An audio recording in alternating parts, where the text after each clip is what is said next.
Pues nosotros estamos en Gálatas 3, vamos en el capítulo 10. Y este es un texto que la verdad no creo que sea una de las cosas más predicadas. Ni siquiera creo que muchos predicadores hablan como el apóstol Pablo está hablando aquí. Dice ahí: maldito todo aquel que no permaneciera en todas las cosas escritas en el libro de la ley. Hablar así ahorita en nuestra sociedad eso es una locura. O sea, juzgar la vida de alguien es lo más juzgable del mundo, es lo más condenable del mundo. Condenar a alguien está prohibidísimo. Hablar de maldecir a alguien por sus acciones es una cosa que está fuera de proporción para nuestra sociedad. Yo no he escuchado a muchos pastores hablar así a nadie. Y esta es la manera en la que el apóstol Pablo habla a los Gálatas y les enseña lo que la palabra de Dios dice. Recuerden que los Gálatas están teniendo ahí una situación problemática porque falsos maestros están haciéndoles creer que ellos deben de obedecer la ley y sus ritos y las ceremonias para que ellos puedan estar bien delante de Dios, para que ellos puedan ser justificados. Y Pablo dice: ustedes que quieren ser justificados por la ley, vamos a ver lo que la ley dice acerca de la justificación. Y lo vimos la semana pasada respecto a Abraham, ¿verdad? Y cómo la ley trae a Abraham, que fue justificado por la fe, sin circuncisión, sin guardar las obras de la ley. La circuncisión no existía todavía. Pasaron como 14 años desde que Dios justificó a Abraham hasta que se lo circuncidó. Y luego la ley de Moisés tendría como 4 siglos más para poder venir.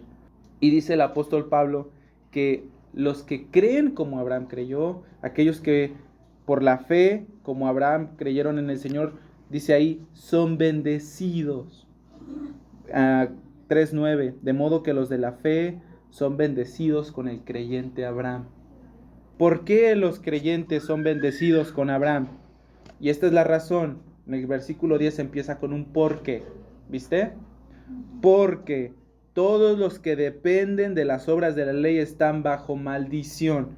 Todos los que están bajo las obras de la ley están bajo maldición. Pues escrito está: maldito todo aquel que no permaneciere en todas las cosas escritas en el libro de la ley para hacerlas. Hay maldición para ellos. Muchas personas viven engañados pensando que ellos rechazando a Dios y viviendo su vida lejos de Él, aún así siguen siendo amados por Él. Porque muchos maestros enseñan esa parte del evangelio nada más, que Dios nos ama, pero dejan fuera la otra parte, la parte de la santidad de Dios, la parte de su justicia, la parte de su bondad. Si Dios es justo y santo y bondadoso, entonces Él debe de castigar a los malvados. Debe de. Y lo hace. Dice ahí: maldito todo aquel que no permaneciera en todas las cosas escritas en el libro de la ley para hacerlas. En todas. Santiago dice algo similar, que cualquier infracción a la ley en una coma o en un punto nos hace culpables de haberla quebrantado toda. Hermanos, yo pienso que en nuestra presentación del evangelio con los demás, en nuestra evangelización, en muchas de las prédicas de las que tenemos alrededor de nosotros en internet y en muchas iglesias, procuro que aquí en Buen Pastor no sea así. Yo creo que nosotros necesitamos escuchar más acerca de la santidad de Dios, mucho más de la santidad del Señor, porque eso es la santidad de Dios. Eso es lo que provoca que caiga maldición sobre aquellos que no permanecen en su santa ley.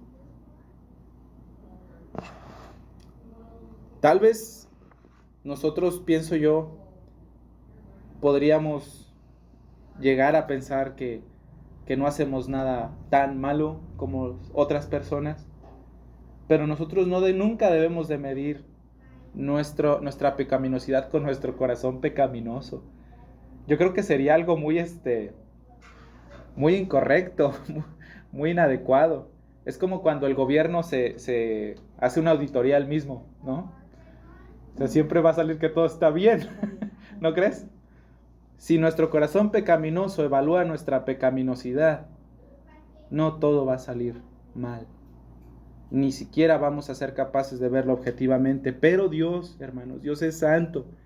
Dios es ese ser santo que notó necedad en los ángeles, en criaturas maravillosas, celestiales.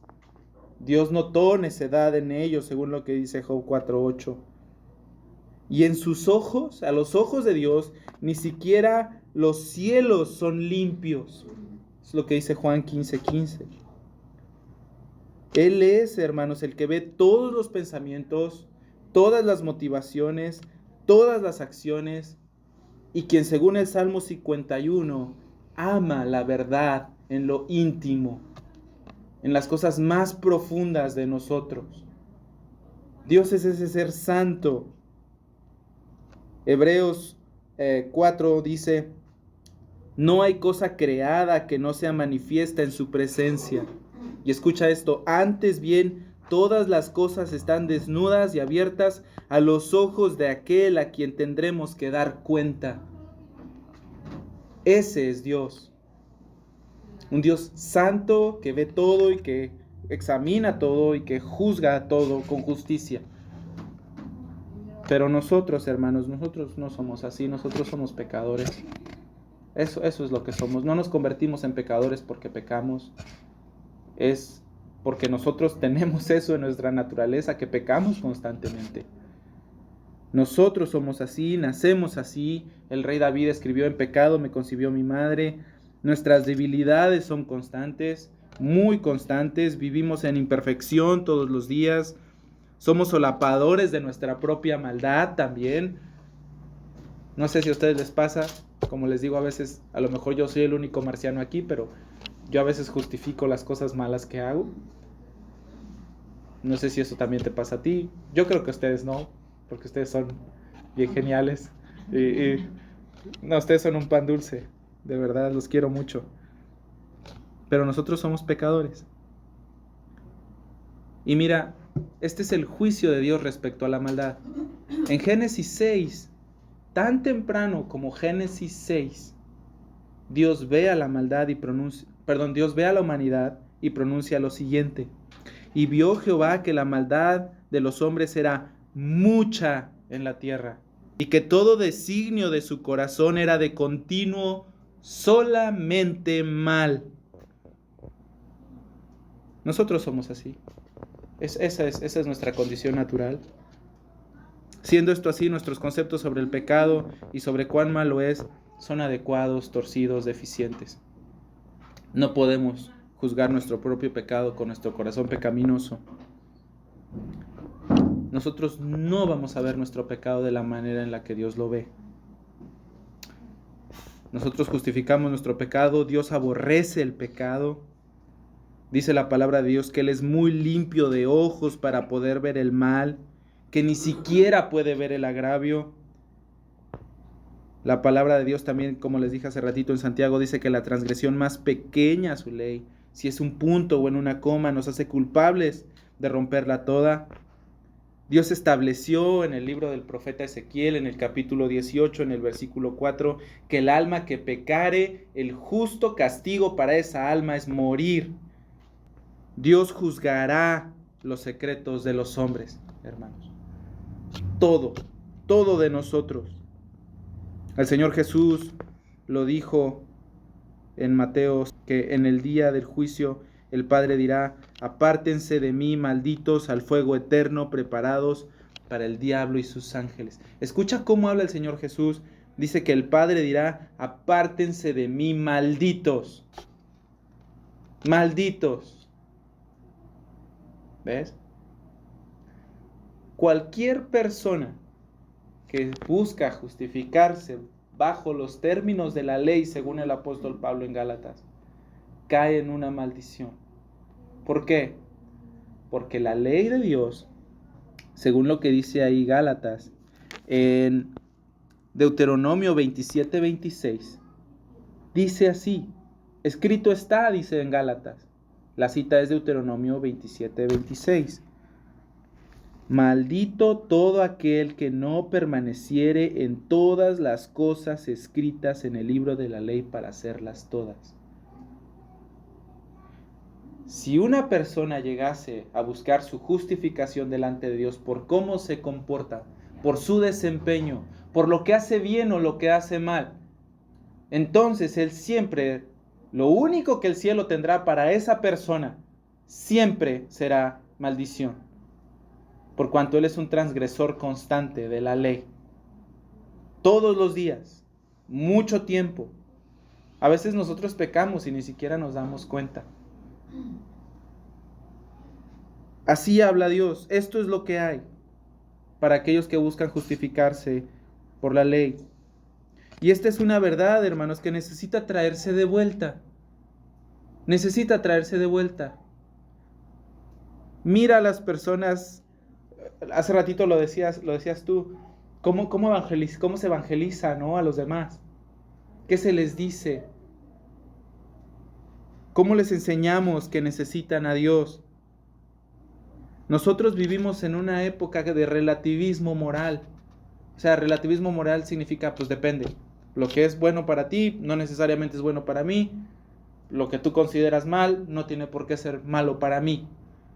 De hecho, estaba leyendo un libro esta semana y dice que el 95% de los muchachos que entran a las universidades de Estados Unidos entran creyendo en el relativismo moral. 95% de los muchachos. Para el término de la carrera, la cifra aumenta hasta 98%.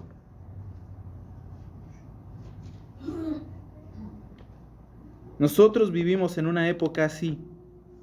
La mayoría de los predicadores, para terminarla de amolar, nunca mencionan a su gente, que ellos son considerados malditos por Dios a causa de sus propias transgresiones. De hecho, esas palabras, pecado, maldito y transgresión, son cosas que nadie dice ya. Esas son cosas fuera del diccionario. Nunca lo hacen, o pocas veces lo hacen. En lugar de eso, muchos predicadores le dicen a sus personas que el Señor está lleno de bendiciones para ellos y que Dios está dispuesto a derramarlas en su vida, pero que ellos le tienen que dar permiso, necesitan aceptarlo para que eso suceda, pero que ahí está Dios listo para amarlos y para perdonarlos, para que ellos tengan una vida feliz, una vida más cómoda, una vida sin tanto sufrimiento. La verdad de la maldición que viene sobre nosotros a causa de nuestros pecados en la predicación evangelística de nuestros días brilla por su ausencia. Y brilla por su ausencia porque para el mundo es ofensivo. Decirle a alguien algo así es sumamente ofensivo. Y pienso yo que los predicadores, en su intento de ser amables y tiernos, llegan a ser infieles a la verdad del evangelio, porque le quitan un cacho, le quitan lo que hace que el evangelio sea buenas noticias. La gente necesita comprender lo que es el terror del Señor, hermanos. Ustedes van a decir, ¿cómo que el terror? La Biblia habla de temor. Bueno, segunda a los Corintios 5:11 dice, conociendo pues el temor del Señor, persuadimos a los hombres. Y tú vas a decir, ¿ves? Ahí dice temor. Sí, pero la palabra griega para temor es la palabra phobos, de donde nosotros sacamos nuestra palabra fobia. Es decir, una fobia es el miedo desproporcionado, persistente, pánico. Y nosotros, conociendo el terror del Señor, sabiendo lo que la Biblia dice en Hebreos, que es una cosa terrible caer en las manos del Dios vivo, que el Señor es como fuego consumidor, nosotros persuadimos a los hombres conociendo el temor del Señor. Nosotros, hermanos, yo pienso que por lo menos nosotros, este pequeño grupito que estamos aquí, no hablamos de la santidad de Dios lo suficiente, de modo que provoquemos temor, terror en las personas que nos escuchan. Temor, terror de Dios.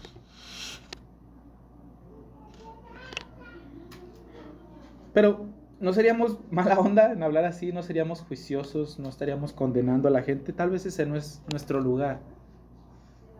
Hermanos, nosotros necesitamos entender lo que les dije hace un momento.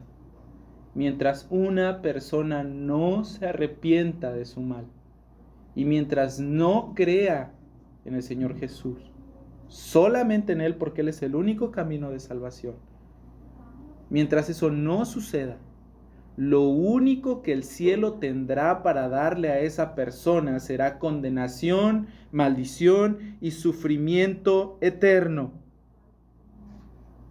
Lo mejor que podemos hacer, lo más amable por ellos, lo más amoroso que nosotros podemos llegar a decirles, es acerca de su pecado, porque tal vez así ellos recapaciten y corran a Dios en busca de ayuda. Es lo mejor que podemos hacer. Dejarlos en su error y dejarlos en su condenación es la cosa más horrible que cualquier cristiano pudiera llegar a hacer por su vecino incrédulo, por su amigo incrédulo del trabajo. Falta de amor tan grande. Ahora, tal vez ustedes que son observadores habrían dicho, pero Carlos ahí dice que para todos los que dependen de las obras de la ley están bajo maldición. ¿Y qué de las personas que nunca conocieron la ley? Por ejemplo, de las personas que ahorita están en los países musulmanes donde la palabra de Dios, la Biblia está prohibida. ¿Qué de las personas que no tuvieron la ley de Moisés? ¿Para ellos qué hay? ¿Cómo es que ellos también pueden estar bajo la maldición de la ley si es que ellos nunca la tuvieron? Entonces, ¿ellos son inocentes o cómo está el asunto? En Romanos 2, si ustedes lo leen en su casa, Pablo enseña, o si quieren ir ahí ahorita de una vez, Pablo nos enseña algunas cosas interesantes. Por ejemplo, Pablo nos enseña que el juicio de Dios está contra aquellos que rompen su ley. Contra aquellos que rompen su ley. Tú vas a decir, bueno, sí, pero estamos hablando de los que no conocieron la ley. Bueno, la Biblia dice que, otra vez, ellos, Romanos 2, el juicio de Dios está en contra de ellos por la dureza de su corazón no arrepentido, y que solamente ellos acumulan ira para el día de su santo, del justo juicio de Dios. Y en ese juicio hay tribulación y angustia para todas las personas que hacen algo malo. Y entonces entra el versículo 14 y el versículo 15. Romanos 2, 14 y 15. Dice así: porque cuando los gentiles que no tienen ley hacen por naturaleza lo que es de la ley, estos, los gentiles, aunque no tengan ley, son ley para sí mismos, mostrando la obra de la ley escrita en sus corazones. Tú vas a decir, ¿cómo estuvo eso? Sí, es que hay personas que no tienen la ley de Dios, pero aún así actúan según la ley de Dios. Por ejemplo, tú no necesitas unas tablas de piedra para saber que matar a alguien es malo. Tú no necesitas la palabra de Dios, la Biblia, para entender que robarle algo a alguien está mal. Porque sabes lo bueno y lo malo. Sí, pero ¿cómo lo sabes? Porque dice ahí en el 15, porque la obra, muestran así la obra de la ley escrita en sus corazones. De hecho, ¿se acuerdan que les dije que muchos jóvenes creen en el relativismo moral? Y no nada más en Estados Unidos, también aquí. Ellos creen en el relativismo moral hasta que les roban algo. Y entonces sí. Ese relativismo moral que antes era de que, bueno, es bueno o malo dependiendo de las circunstancias, deja de ser relativo, ya no es depende, y entonces sí se convierte en un crimen que deben de castigar y de perseguir hasta que les roban algo, hasta que les hacen algo a ellos, hasta que algo sucede. Por ejemplo, ahorita muchos jóvenes estaban así con lo de Israel y Palestina y andaban ahí enojados porque esto y por lo otro, porque se andaban matando a la gente. ¿Por qué te enojas que se mate la gente? Si lo que es bueno o malo es relativo. ¿Te das cuenta cómo aunque nosotros no sepamos la ley de Dios, en qué versículo y en qué capítulo está eso, aunque no sepamos que los 10 mandamientos están en Éxodo 20, hay algo en nuestro corazón que nos enseña que la ley de Dios está escrita ahí? ¿Sí? Eso es lo que dice Romanos, te lo vuelvo a leer, mira, dice, porque cuando los gentiles que no tienen ley hacen por naturaleza lo que es de la ley, ¿cierto? Naturalmente actúan así. Estos, aunque no tengan ley, son ley para sí mismos, mostrando la obra de la ley escrita en sus corazones, dando testimonio su conciencia, acusándoles o defendiéndoles sus razonamientos. ¿Ves? Esta maldición es para todos. Todos naturalmente dependemos de las obras de la ley. La maldición de Gálatas que dice que es maldito todo aquel que no permaneciera en las obras de la ley para hacerlas todas. Esa maldición cae sobre todos los seres humanos. Porque aunque no tengan la palabra de Dios en sus manos, tienen la ley escrita en su corazón. Y todos fallan al cumplir la ley. Todos fallan. Todos han fallado, todos lo han hecho, a excepción de nuestro Señor Jesús. Todos lo han hecho. Entonces, todos, incluso los que no conocen la ley escrita de Dios, son culpables y hechos malditos a causa de romper la ley del Señor. Todos. Yo pienso que la cúspide de esta maldad del hombre es que, aunque entiende su maldad y aunque sabe que está mal, lo justifica. Lo justifica, busca suavizarlo, minimizarlo, atenuarlo, lo excusa. Frases como, no es para tanto. O, la intención es lo que cuenta. O, no debes ser tan exagerado con esas cosas. O, ¿qué tiene de malo? O, ¿quién de nosotros no lo ha hecho? O se me fue, no fue mi intención. Todas esas son intentos de suavizar nuestra maldad, de excusar nuestra maldad, de justificar nuestra maldad. Aunque sabemos que es incorrecto y aunque sabemos que nos hemos equivocado, nosotros aún defendemos nuestra propia maldad. Estas frases se usan para suavizar lo que Dios llama abiertamente, llanamente pecado. La razón por la cual es justo que los hombres mueran, todos aquellos que han pecado. Las últimas generaciones llaman a sus pecados libertad de decidir, derecho humano, decisión. Qué terrible es la maldad del hombre. Qué tan ciegos estamos. Hace poquito estaba viendo algunas cosas en internet y supe de este caso triste del muchacho que puso a su bebé en una bolsa de plástico. ¿Lo leyeron? Yo me pregunto, es que no querían tener a su bebé. El muchacho le llevó pastillas a la chica que ella pidió, por cierto. Y como tuvo al bebé y las pastillas no surtieron efecto, el bebé nació vivo, pues lo pusieron en una bolsa de basura. Y todo el mundo se indignó. Pero cuando rompen el cráneo de un bebé por nacer en la panza de su mamá, o cuando lo descuartizan y que ese niño siente todo el dolor de lo que le hace, entonces es una decisión y es un derecho. Estamos mal del cerebro. Pero cuando ya sale de la panza de la mamá, entonces sí es un problema. Estamos mal. Somos malvados en extremo. Y nosotros no vemos eso. a menos que la ley no lo traiga, a menos que la ley nos enseñe lo que nosotros somos, que somos perversos, que somos mentirosos, ladrones, adúlteros de corazón, idólatras, desobedientes a los padres, testarudos, ladrones, borrachos, que somos lo peor de lo peor.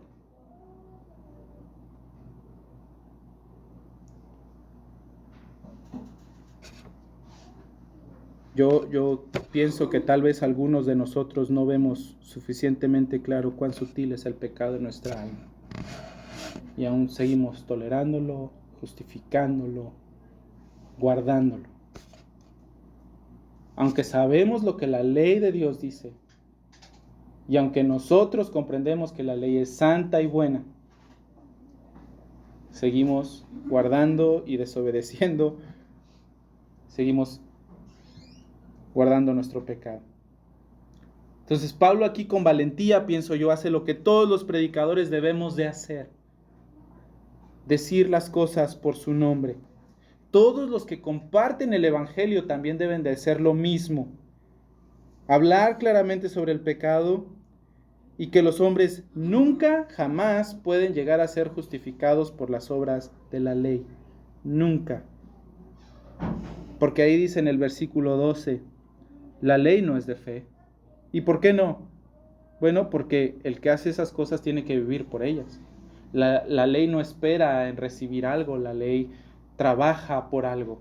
La naturaleza de la ley y de la fe son completamente distintas.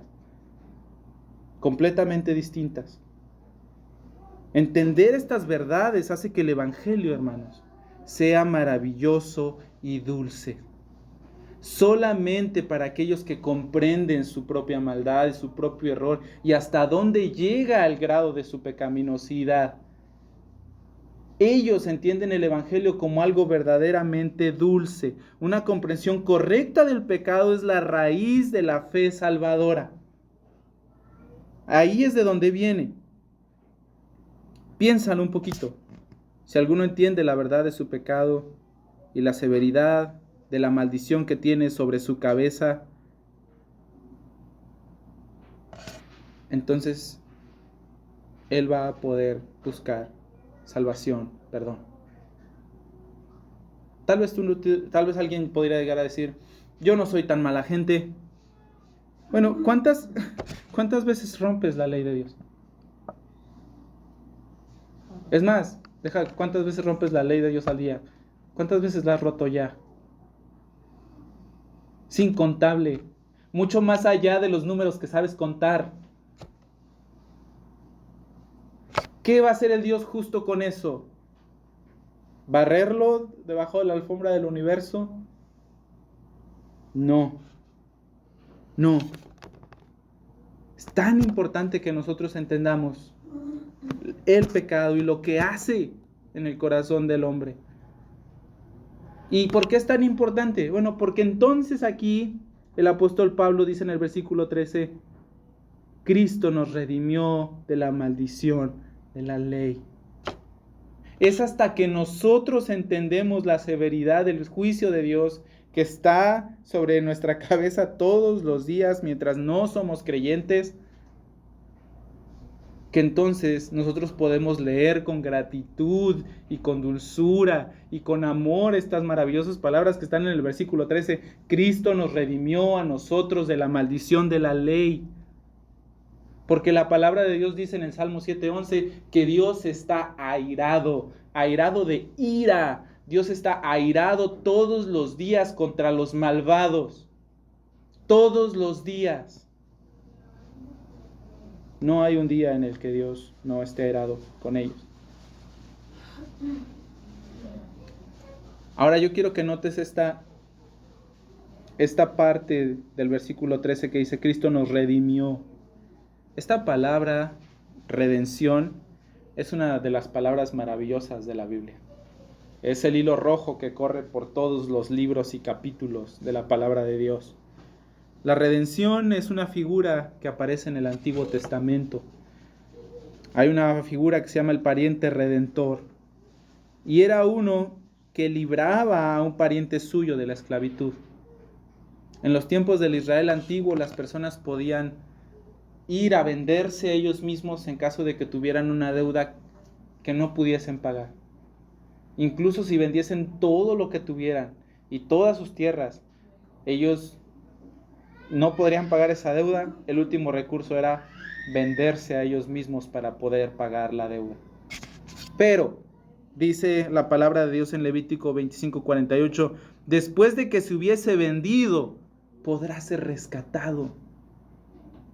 Y esta es la figura del pariente redentor. La redención implica liberación, implica rescate, implica una compra, donde tú compras de regreso algo que habías perdido. Entonces, esto hacía el pariente redentor. Si él tenía suficientes bienes, si él era lo suficientemente rico, si él tenía los medios, y si amase a aquel que necesitara ser rescatado, entonces él lo redimiría.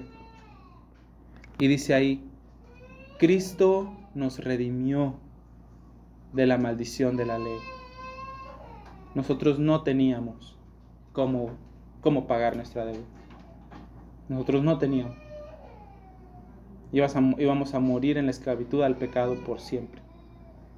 Éramos esclavos del pecado por cuanto éramos practicantes del pecado, porque todo el que practica el pecado, esclavo del pecado es. Todos lo éramos, sin capacidad de poder salir de ahí, ni poder liberarnos por nosotros mismos. Entonces, ¿qué hizo Cristo? Nos redimió. Por favor, piensa en esto. Piensa en esto. Que Cristo tuvo que redimirnos. ¿Por qué? ¿Qué tan grande era nuestra deuda? Que solo el Dios hecho carne podría saldarla. ¿Qué tan sucios y negros, tan viles eran nuestros pecados que solamente la sangre del Hijo de Dios pudo limpiarlos?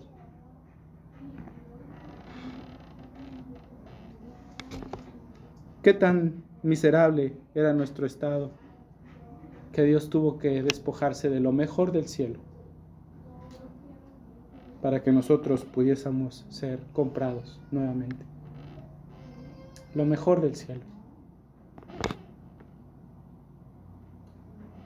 Nuestra situación era horrible y todos esos pecados fueron cargados con furia divina en el Señor Jesús.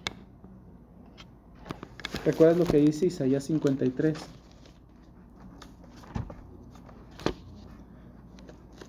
Isaías 53 es un texto que a veces nada más leemos en Viernes Santo o cosas así. Pero yo quiero traértelo hoy otra vez. Mira lo que dice Isaías 53. ¿Quién ha creído a nuestro anuncio? ¿Y sobre quién se ha manifestado el brazo de Jehová? Subirá cual renuevo delante de él y como raíz de tierra seca. No hay parecer en él, ni hermosura le vemos, más inatractivo para que le deseemos.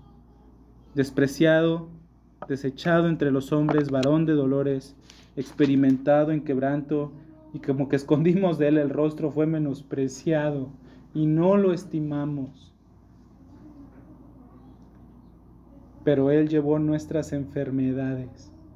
Ciertamente él llevó nuestras enfermedades y sufrió nuestros dolores, y nosotros le tuvimos por azotado, por herido de Dios y por abatido.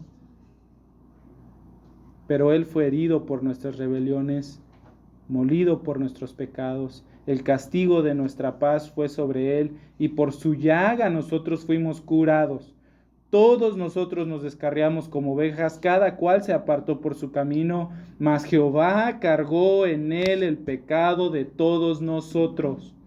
Angustiado él, afligido, no abrió su boca, como cordero fue llevado al matadero, y como oveja delante de sus trasquiladores enmudeció y no abrió su boca. Por cárcel y por juicio fue quitado, y su generación, ¿quién la contará? Porque fue cortado de la tierra y de los vivientes, y por la rebelión de mi pueblo fue herido.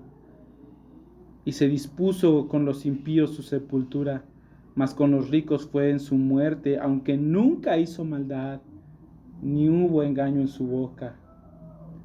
Con todo esto, Jehová quiso quebrantarlo, sujetándolo a padecimientos, y cuando haya puesto su vida en expiación por el pecado, verá linaje, vivirá largos días, y la voluntad de Jehová será en su mano prosperada. Verá el fruto de la aflicción de su alma, y quedará satisfecho. Si tú eres un creyente, tú eres un fruto de la aflicción de su alma.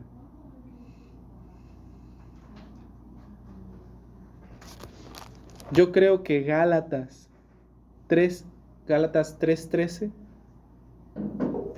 hace un eco de lo que ya se había dicho en Isaías 53. Cristo nos redimió de la maldición de la ley. ¿Y cómo lo hizo? Hecho por nosotros maldición. Él se hizo maldición por nosotros. Él recibió el castigo de nuestro pecado con toda la furia de Dios. Él la absorbió toda, sin dejar una gota. Todo. Primera de Corintios 5:21 también dice: al que no conoció pecado, por nosotros lo hizo pecado, para que fuésemos hechos justicia de Dios en él. Él se hizo maldición por nosotros, que éramos malditos. Romanos 5:10, escucha esto: fuimos reconciliados con Dios por la muerte de su Hijo. Él tomó todo nuestro mal. ¿Entiendes eso? Todo nuestro mal. Todo. Las cosas más ofensivas, las más despreciables. Las cosas que con justicia nos condenarían. Y que nos hubieran llevado al infierno, y con justicia los ángeles hubiesen cantado acerca de la justicia de Dios por castigar a alguien como yo. Todas nuestras maldades, Dios quiso quebrantarlo a Él para que nosotros no muriéramos. Todo nuestro mal. Él no nada más fue tratado como maldito, fue hecho maldición por nosotros.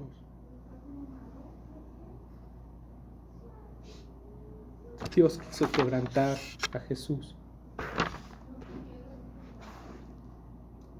Esa fue la manera en la que Él nos redimió de la maldición, haciéndose maldición por nosotros. El doctor Sproul, el pastor R.C. Sproul, escribió sobre esto: el Padre le dio la espalda a Jesús porque la atribución de nuestros pecados a Él fue tanta que Él fue el individuo más indecente, más inmoral, sucio y ofensivo en toda la historia humana a causa de nuestros pecados. Tan sucio que Dios ni siquiera pudo mirarlo. Él no solo recibió la maldición, se hizo maldición. Y entonces nosotros podemos entender por qué el Señor Jesús en la cruz dijo: Padre, ¿por qué me has abandonado? Por eso. ¿Por qué Dios haría algo así? ¿Por qué Dios daría lo mejor del cielo por una bola de pecadores? No hizo eso por Satanás cuando pecó. Él nos salvó a los ángeles que cayeron. ¿Por qué a nosotros sí? Porque nos amó. Quisiera decirles que hay una respuesta más profunda, tal vez más teológica. Pero no puedo decirles que hay otra razón más grandiosa que esa. Él nos amó a nosotros. Aparte de eso, hay dos razones que nuestro texto provee. El versículo 14 dice que Cristo nos redimió de la maldición, hecho maldición por nosotros, ¿ves? Ahí está la primera razón en el versículo 14. Para que en Cristo la bendición de Abraham alcanzase a los gentiles. para que en Cristo la bendición de Abraham alcanzase a los gentiles, para que ya no fuéramos contados como malditos, sino como benditos en Cristo. Cuando Dios dijo a Abraham que en él serían benditas todas las naciones de la tierra, hablaba de que en Cristo y por la fe él habría de justificar a los gentiles. Toda esa condenación, todo ese peso terrible de nuestra maldad sería borrada por la sangre del Cordero de Dios que quita el pecado del mundo. Y la segunda razón se desprende de esta primera, dice, a fin de que por la fe recibiéramos la promesa del Espíritu. Ahora los creyentes no obtienen condenación, obtienen perdón y salvación por medio de la fe. Y también por medio de la fe la presencia viva del Espíritu Santo en ellos mismos. Nuestra vida que antes era marcada por maldición y condenación, ahora es marcada porque nosotros somos benditos y hechos su morada. Él es en mí, yo en él. Palabras cortas, tan fuertes. Así que, dos cosas. Una, aquí tienes un ejemplo de cómo predicar el Evangelio. Necesitamos de hablar a las personas acerca de su pecado y después de las cosas grandiosas que Él ha hecho por nosotros. Ayúdalos a entender y ayúdalos a ver. No va a haber una obra a la que tú puedas darte que sea más noble, que sea mejor que esta. Y la segunda, así como meditamos en lo profundo de nuestra maldad, ahora quisiera que meditáramos en lo grandioso de la salvación de Cristo. Porque la salvación fue tan grandiosa que hizo que gente pecadora como nosotros pudiésemos estar con Él y fuésemos llamados sus hijos, y nos sentó con Cristo en los lugares celestiales y nos hizo coherederos con Él y herederos de la vida eterna para siempre. Su salvación es tan grandiosa porque es verdaderamente eficaz. Él no murió para darnos la posibilidad de ser salvos. Él murió para salvarnos. La palabra de Dios dice en Mateo, cuando el ángel anunció su nacimiento, se llamará Jesús. ¿Por qué? Porque Él salvará a su pueblo de sus pecados. No porque Él les iba a dar chance de ser salvos, sino porque Él los salvaría. Tan grandiosa es la salvación de Dios que Dios aceptó su sacrificio. Este rescate fue tan grandioso que Dios lo aceptó como perfecto y adecuado en pago de toda esa maldad inmensa. Y fue tan perfecto que murió una sola vez y para siempre. La muerte de Cristo y su rescate en la cruz es tan maravilloso que es suficiente para comprar a todos los creyentes de todas las épocas. Tan sublime que por siempre cantaremos al Cordero que fue inmolado diciendo, digno eres tú, porque fuiste inmolado y con tu sangre has redimido para Dios a gente de todo linaje y de toda lengua y de todo pueblo y nación. Así de grandiosa es la salvación de Dios. ¿Cuánto no debiéramos de atesorar lo que Él ha hecho por nosotros? ¿Y cuánto no deberíamos de maravillarnos de lo que cantamos hace un ratito? Mis faltas son muchas. Pero su gracia es mayor que todas esas. Más grande y suficiente para cubrirlas y pagar por todo.